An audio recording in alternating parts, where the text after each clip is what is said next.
Salman, thank you. কি জন্য? আমি তো ভেবেছিলাম তুমি আসবেই না। সরি। সরি কেন? সব কিছুর জন্য। এই যে আমার জন্য আপনাকে এত প্রবলেম সহ্য করতে হয়েছে। আমি এত দুষ্টুমি করি, এত ফাইজলামি করি, আপনার কথা শুনি না, সাথে সাথে বেয়াদবি করছি অনেকবার, বারবার সরি সরি বলেও আবার রিপিট করা।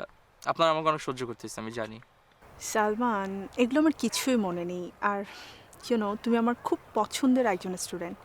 অ্যাজ এ ফেভারিট স্টুডেন্ট আমি তোমার সব কিছু মেনে নিয়েছি এবং তোমার এই দুষ্টুমিগুলো আমার খুব ভালো লাগতো, আমি খুব এনজয় করতাম। ফেভারিট স্টুডেন্ট হলে আপনি যাচ্ছেন কেন?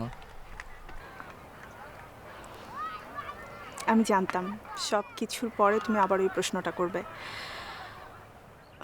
সালমান, মানুষের লাইফে কিছু স্বপ্ন থাকে, একটা ডেস্টিনি থাকে, একটা গোল থাকে। আমি জাস্ট আমার সেই ডেস্টিনির পথে এগিয়ে যাচ্ছি। আর তুমি জানো যে আমি খুব সিম্পল, বাট আমি এমন কিছু একটা হতে চাই যাতে আমাকে জীবনে কখনো ভাবতে না হয় যে আমি আমার সুযোগের ব্যবহার করিনি। That's it.